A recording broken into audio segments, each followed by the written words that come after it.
Thank you for joining the webinar. To anyone who has joined us early, we'll be starting the webinar just after 1 p.m. Please note that you'll be on mute for the duration of the webinar, and if you have any technical difficulties, please contact myself as the host via the Q&A box.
Thank you for joining the webinar. To anyone who has joined us early, we'll be starting the webinar just after 1 p.m. Please note that you'll be on mute for the duration of the webinar, and if you have any technical difficulties, please contact myself as the host via the Q&A box.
Thank you for joining the webinar.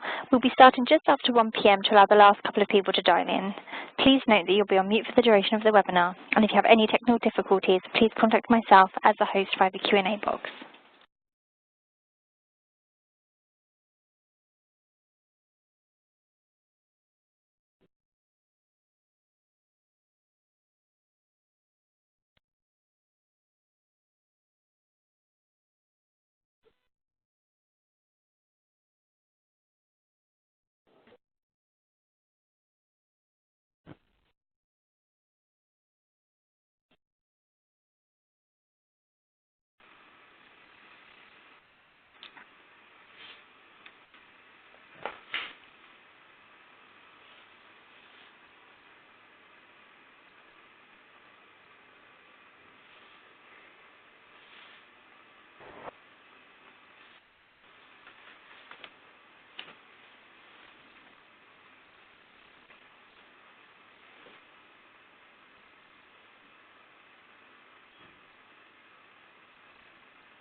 Welcome to our webinar and thank you for joining us today. I'm Jane Donnelly from Hayes and I'm delighted to welcome you to the launch of our latest salary guide. By way of a brief introduction, I've worked at Hayes for 23 years and I'm responsible for the East of England region. I'm joined today by Richard Tunnicliffe, who is Regional Director of the East of England at the CBI, who will be looking at policy issues facing the UK business community. I will now talk you through the findings of our 2018 Salary and Recruiting Trends Guide. This is the fourth year we've produced our UK guide, covering over 9,000 salaries across 12 specialisms throughout the UK. It is based on salary information provided by 1,900 recruitment experts from our 94 UK offices. As well as using our extensive insights to inform the guide, we also launched a survey designed to ascertain employee satisfaction, employers' concerns, and gather general insight into the market. This secured around 17,500 responses from employers and employees. To start, let's set the scene by quickly recapping last year's findings. In 2016, prior to the EU referendum, 62% of organisations expected their business activity to increase. 73% said they were planning to recruit. There was a 1.8% average salary increase, and 62% of employees were considering moving jobs. However, against a backdrop of continued economic and political uncertainty, and in the face of an increasingly tight labour market, we're here today to look at how the employment market is faring. Let's take a look at what our results showed in more detail. Let's start with the positives. Employers are optimistic about the market and the businesses. In the years following the EU referendum, there's been a slight increase in the number of employers predicting growth. It was 62% last year, 57% immediately following the referendum, and 59% this year. Reassuringly, the vast majority continue to expect activity to increase or stay the same. However, the number of employers expecting their activity to decrease has dropped compared to figures following the vote, and even when compared to last year. Before the referendum in 2016, 6% expected activity to decrease. This rose to 7% immediately following the vote, before dropping to 5% in 2017. On the whole, organisations actually believe their activity levels will increase or stay the same. That's 94% pre-referendum, 93% post, and 95% in 2017. This shows hardly any change overall, which is a very positive indicator about the overall health of the UK economy. Although there is obviously ongoing uncertainty, employers' business outlook remains robust. How the East fits into this picture is outlined here. As you can see, employers have a positive outlook, with only 4% expecting a decrease, and overall a similar percentage of employers are expecting their activity to increase or stay the same over the next 12 months. The East's strong agricultural sector could explain the slightly lower levels expected to increase due to uncertainties around hiring of experienced labour post-Brexit. But at 55%, this remains a strong indicator.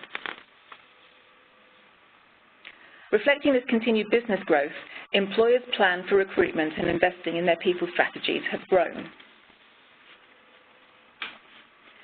We looked at organisations' plans to recruit over the coming 12 months, and positively, nationally, almost 3/4 stated that they were planning to recruit over the coming 12 months.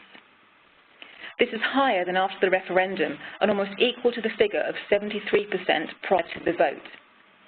Hiring clearly remains a top priority for employers who aren't reacting to wider uncertainty by cutting their recruitment.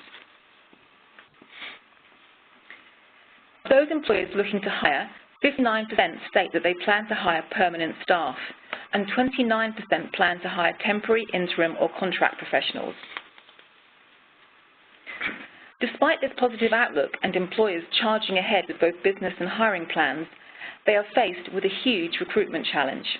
In fact, we may currently be in one of the toughest recruitment markets in recent years. Let's take a look at what our results showed in more detail. Let's start with maybe the obvious but still pertinent point regarding skill shortages. shortages are ever present and intensifying, and, as we'll see here shortly, impacting on more than just hiring plans.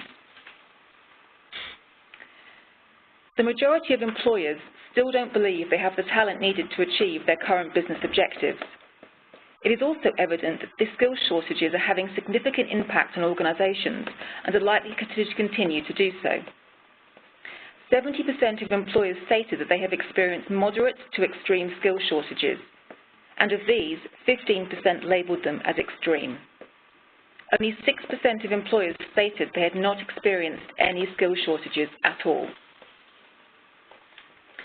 In fact, 77% of all UK employers state the shortage of suitable candidates is their #1 recruitment challenge. The employers from across all specialist areas are being impacted. Similar to last year, the majority of employers in the east of England also say that the shortages of suitable applicants is their top recruitment challenge for the coming year, with 82% stating this. Our proximity to London and challenging infrastructure appears to make the challenge more acute in the east. The skill shortages are attributed to problems with both the attraction and retention of talent. Over half of employers believe that high competition for talent with their sector or industry is fueling shortages. This highlights the importance of investing in your employer brand in order to better compete for talent. Employers need to make sure they stand out with a distinct offering that will appeal specifically to the type of candidates they require. Taking a deeper dive, we can see that leadership and managerial skills are most in demand by employers, followed by technical skill sets, project and change management, and administrative experience. For those employers looking for skill sets that typically come with experience, looking to other approaches to hiring may be pertinent during skill-short times. For example, hiring temporary, contract or interim workers may hold the answer to filling skill gaps in the short term in order to meet peaks in demand. Greater investment in development and training in order to hire and consequently upskill more junior candidates or apprentices should also be considered. One of the largest impacts on the availability of skills in the public sector was the alteration to the IR35 legislation we experienced this year. This will undoubtedly continue to affect us in the coming 12 months, so it's important to gauge the implications of the new legislation and how it has affected the skills and recruitment landscape. One of the consequences in such organisations has been a freeze on hiring PSE workers altogether, while many continue to hire but insisted on contingent workers operating PAYE, impacting their take-home pay. Some took a more measured approach and applied testing rules on an assignment-by-assignment basis, lessening the risk of IR35 infringement while also increasing workloads. The consequence of these approaches has been dramatic in some cases. According to a recent survey, almost half of projects lost a quarter of their contractors, while 76% of public sector bodies lost highly skilled contractors. More than half of these contractors are yet to be replaced. In our own survey from this year, we found that 78% of public sector organisations now find it more difficult to attract skilled temporary or contract workers, a quarter of whom are also struggling to find urgently needed staff. Nearly a quarter of contractors who fall into IR35 are now also demanding a higher rate from employers, putting even further pressure on the public sector and exacerbating skills shortages at all levels. With this legislation coming into the private sector in the near future, it is important to start considering the impact. And please feel free to contact myself or your Hayes representative should you wish to discuss the potential risks and how we can support you. For the first time, we also asked what employers believe is most affected by skill shortages. Unfortunately, such predominant skill gaps are already having far-reaching consequences and have the potential to severely restrict future plans, not just those relating to hiring. Particularly given the UK's poor productivity performance recently, it is important to note that 59% of employers state that skill shortages are already impacting on productivity. 30% also state it has affected growth plans. 27% business development plans, and 25% have seen it impact their revenue. Not only are productivity and growth plans being affected, but organisations are now realising the full impact of skill shortages on their employees and understanding that they put their staff under significant pressure. Employers are facing a double-edged sword, as not only are business objectives being challenged, but employees are also feeling the pressure. 41% recognise that employee morale is being negatively impacted by skill shortages, and 16% state that there has been an increase in absenteeism due to stress. This correlates to the employee findings surrounding work-life balance, whereby 44% of professionals nationwide rate theirs as very poor to average. Given that over a quarter of employees value work-life balance most when considering a new role, addressing this could be a strong attraction tool for employers, yet only 15% of employers view it as important in order to attract staff. There are additional mismatches in the benefits that employees deem important compared to the benefits employers offer, which further compound the issue. For example, 64% of employees state that receiving over 25 days of annual leave is important to them, but only 45% of employers offer this benefit. Similarly, flexible working is rated as important for 61% of employees, yet only 50% of employers offer this. In such skill-short times, progressive employers should consider and enact policies conducive to greater work-life balance for their employees in order to be seen as an employer of choice and attract top talent. To address the immediate problem of skill shortages, 39% of employers are looking to hire temporary and contract staff. Furthermore, a quarter of employers are increasing their use of recruitment agencies. 24% are recruiting apprentices, and a fifth are implementing mentoring programs in order to better attract candidates and upskill their current workforce. Specific to the East of England, the use of temporary and contract staff to address skills shortages is lower than the overall UK average of 39%. There is no clear evidence as to why. Many employers express a desire to wait until they find the right person and are reluctant to offer training to a temporary employee who may be an excellent culture fit and ultimately could become that right person.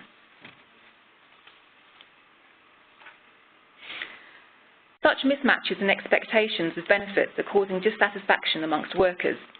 This has been exacerbated by a lack of salary increases, which is creating further discontent. The average salary increase in the UK has been 1.8%, on a par with last year. However, this is below inflation, and it is generally only jobs in areas of skill shortages that have seen significant increases.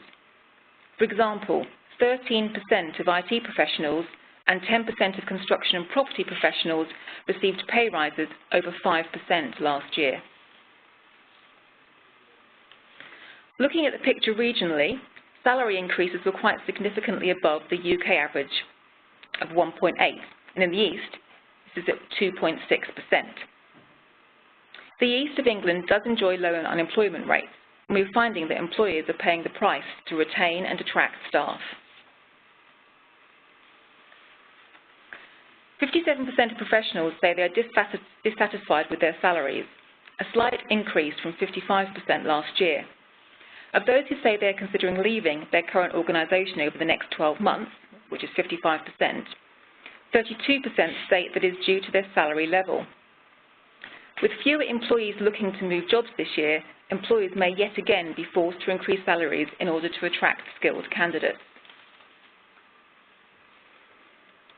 In our region, compared to the overall UK average of 32%, fewer employees cite salary and benefits as their main reason for wanting to leave their current role. However, the percentage is still significant.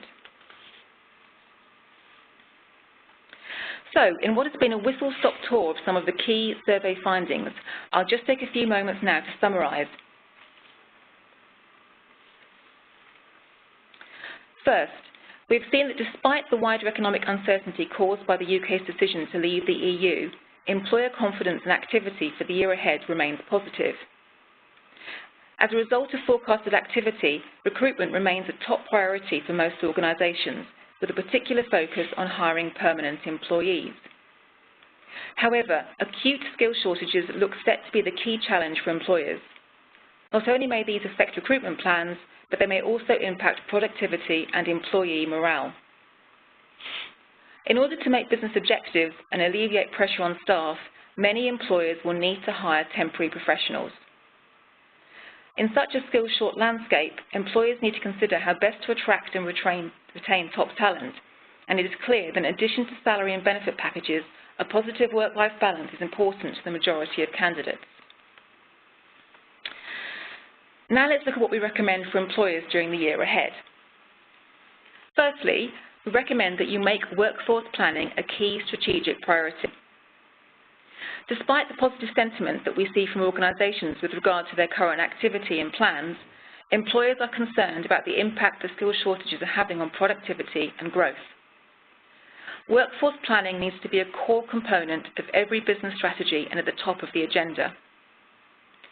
Understanding the range of workforce solutions available and considering the most appropriate options, factoring in elements beyond just immediate people needs, but also risk mitigation and cost management, will help employers to put in place the most effective strategies for both the short and long term.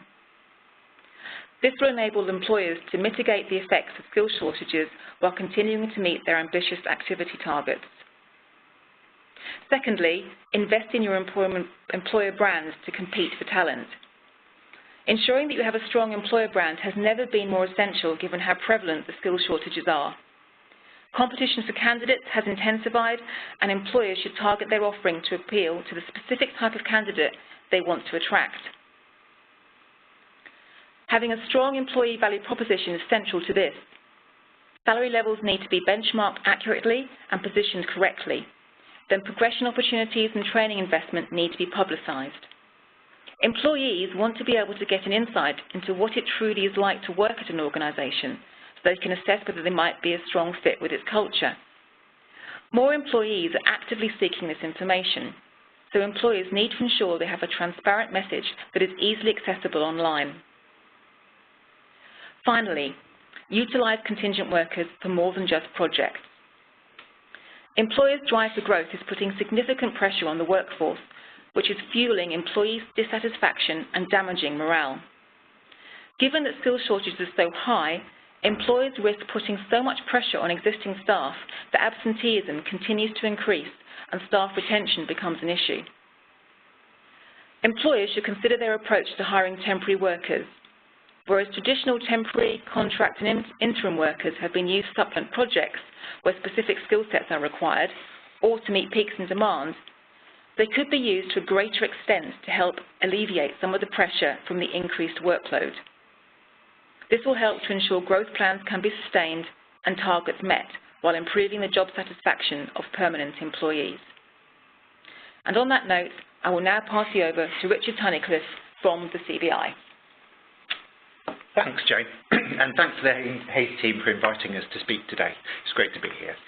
The CBI have supported the Hayes salary guides for a number of years now, and always very happy to do so. We feel it's a great indication of the underlying trends in the labour market today.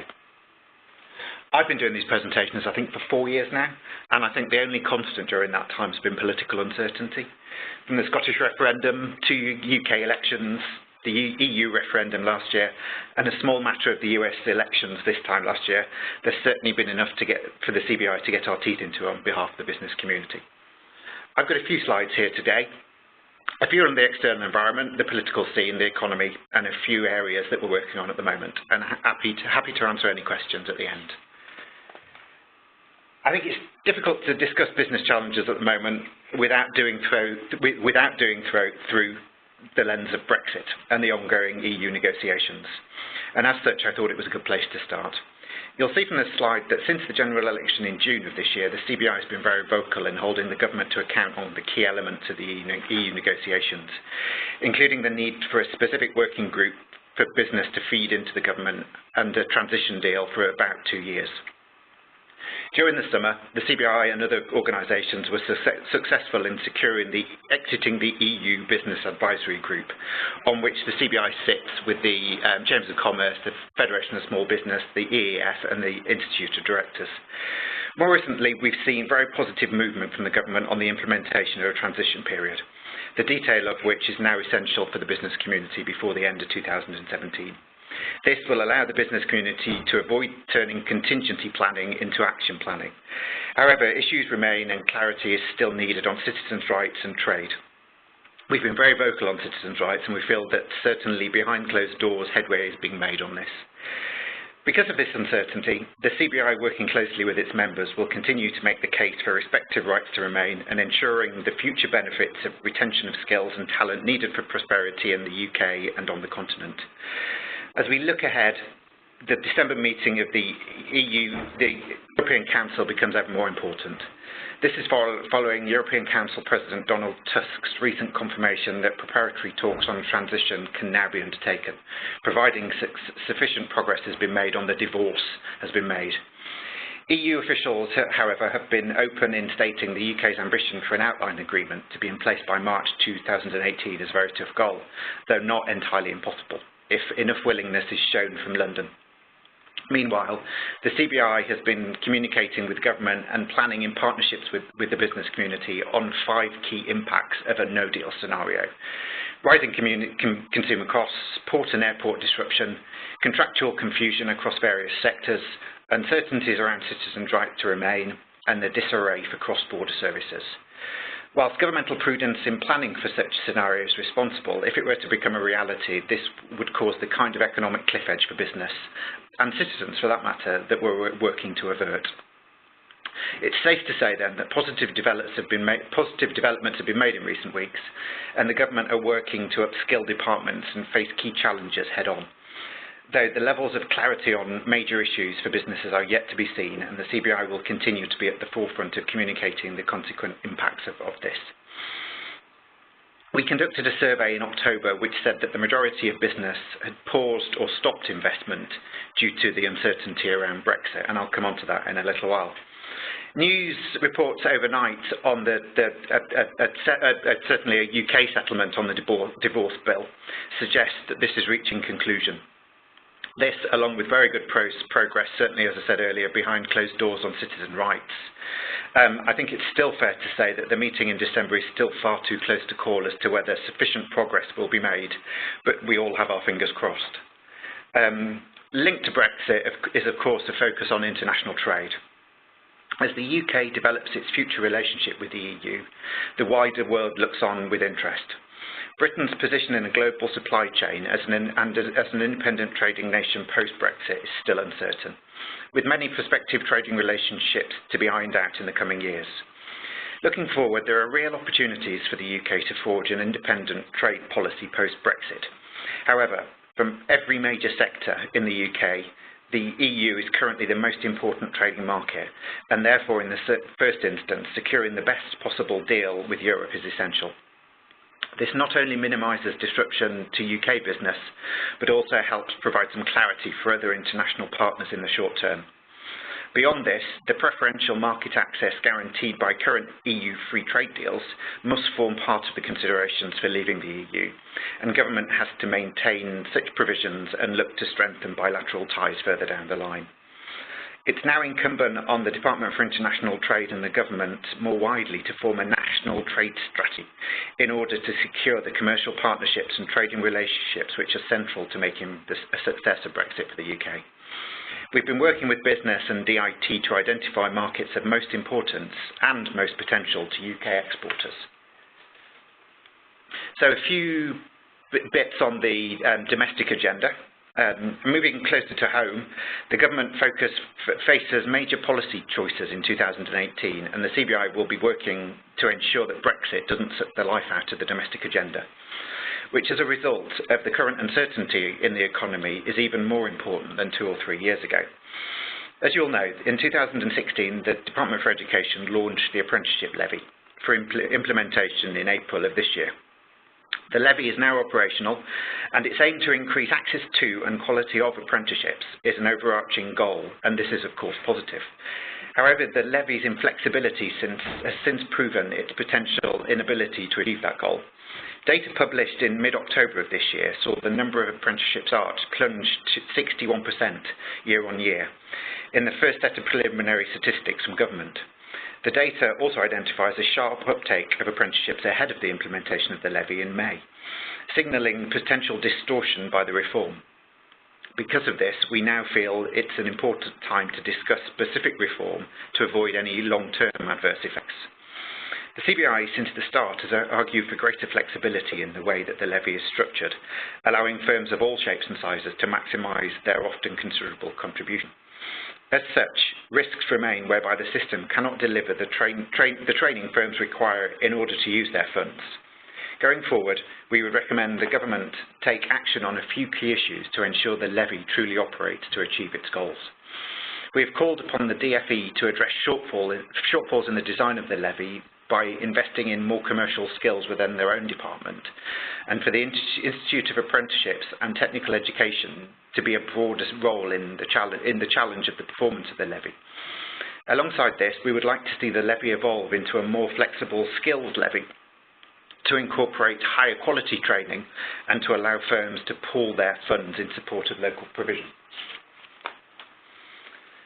A few thoughts on migration. Continuing with the domestic policy agenda, the government has reached a critical point in the policy formation for the UK's future migration system.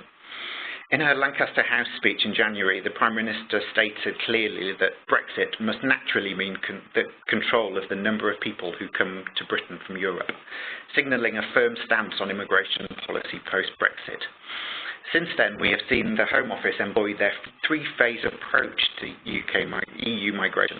Firstly, addressing citizens' rights and the status of EU-UK nationals. Secondly, confirming a 2-year implementation period.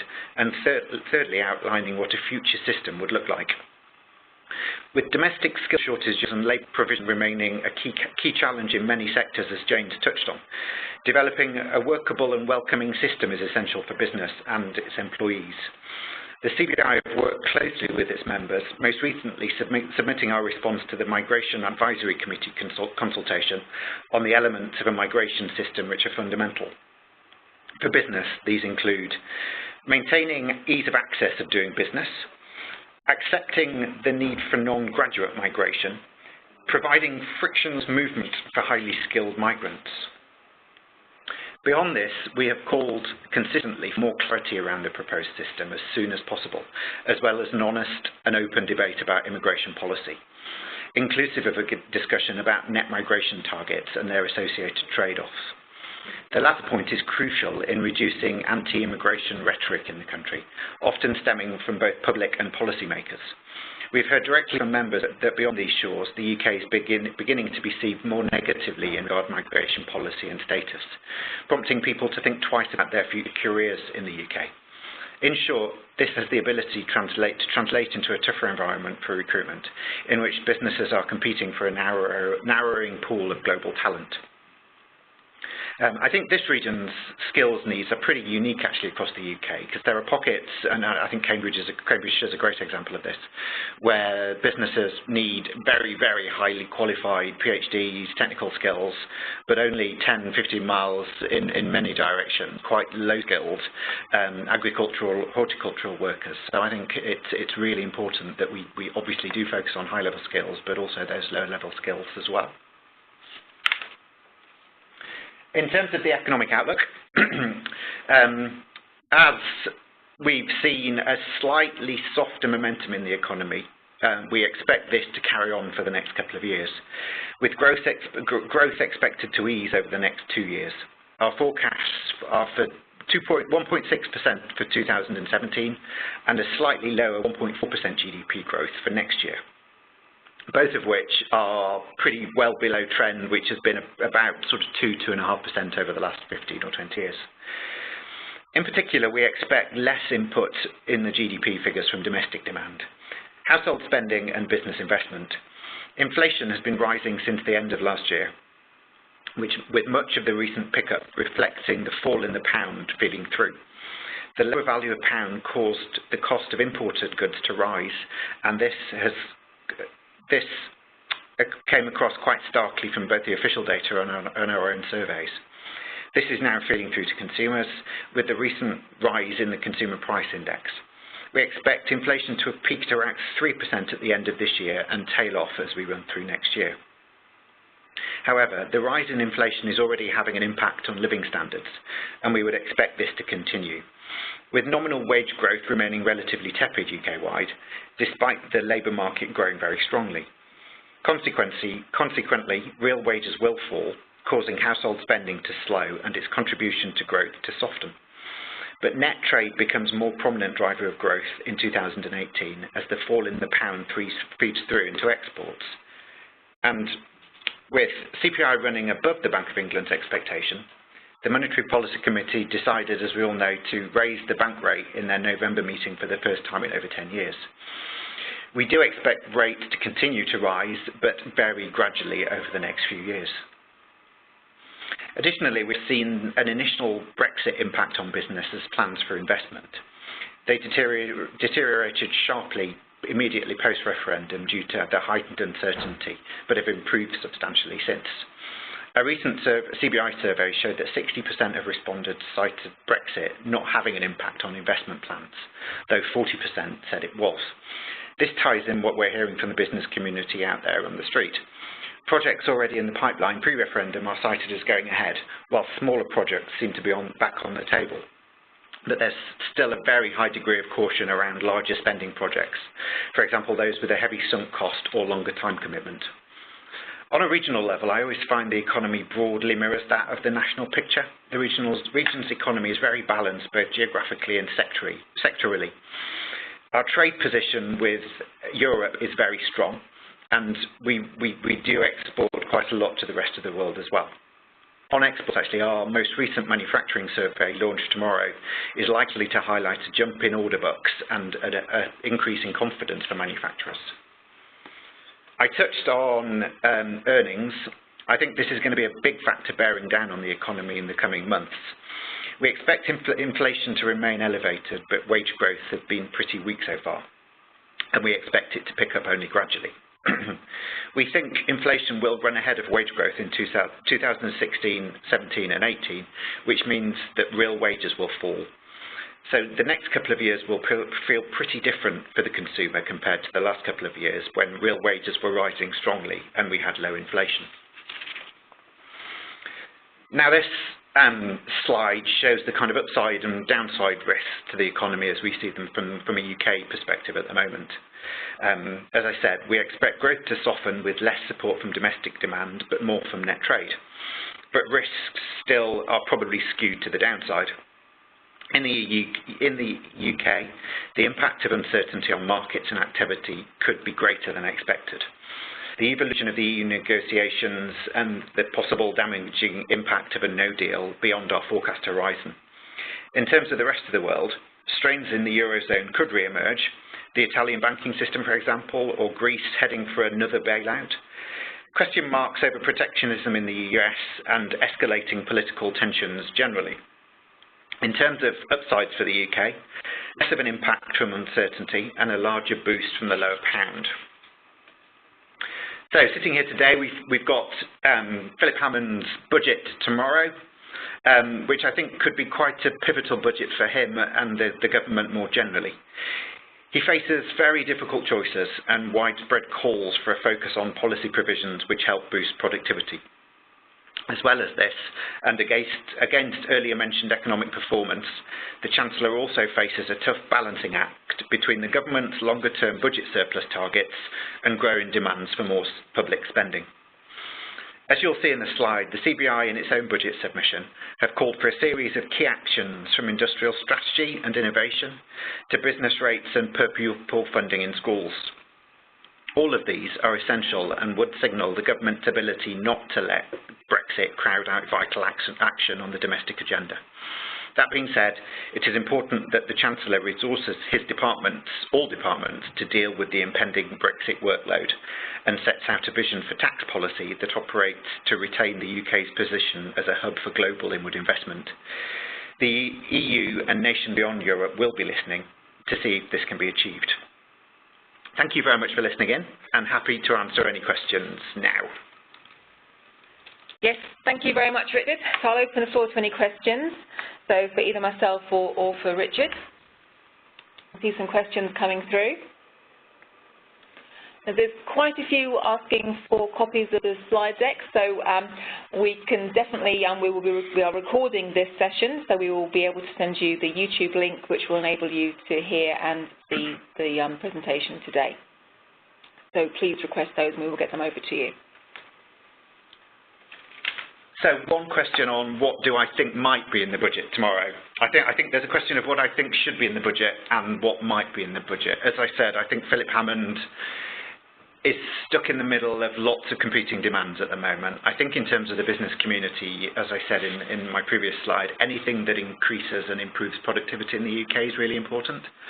I think the uncertainty around Brexit is certainly having an impact on confidence in the UK economy, so it's important that Hammond really does try and help out employers in the UK. So I think a few things. I think focus on skills at all levels. So this can be, as I said, maintaining the per pupil funding ratio for schools. A focus on T-skills, getting the apprenticeship levy right. I think quite rightly the government have had a real focus over the last couple of years on very big transport and infrastructure schemes, so Heathrow and HS2. Whilst I think these are important, I think actually what we need to do in the UK is spread the transport investment and infrastructure that little bit more broadly. So focusing on those schemes in lots of towns and cities that can be relatively spade ready and have an impact on productivity quite quickly. I think lastly, and again focusing on productivity, a focus on how we can increase spending on innovation and R&D in this country would be very welcome. Okay, thank you. I've had another question asking what employers can do to overcome the acute skill shortages. I really do think that employers need to look hard at their training offering to overcome the shortages. 30% of employers requiring operations technical skills to achieve business objectives, the training has to be put in place. It's particularly important in light of increased automation with new software or work platforms being implemented in many offices. And while automation and digitalisation can help alleviate resourcing issues in some instances, current teams need to be able to take advantage of these systems to really make them more effective. It will also, a good training offering will also help you hire more junior employees, and it also helps you with your employer brand. So you're really killing two birds with one stone. So a question on housing, and I agree, it wasn't listed on my short slide, but we've had a big focus on housing over the last, realistically, the last sort of 10 years. I think housing has now come far more into the fore. Both housing, building houses, infrastructure adds to economic activity, which is great, but I do think shortage of affordable housing in hotspots, hot economic activity towns and cities in the UK is really acting as a drag on recruitment. So yeah, that's certainly in the sights of the CBI.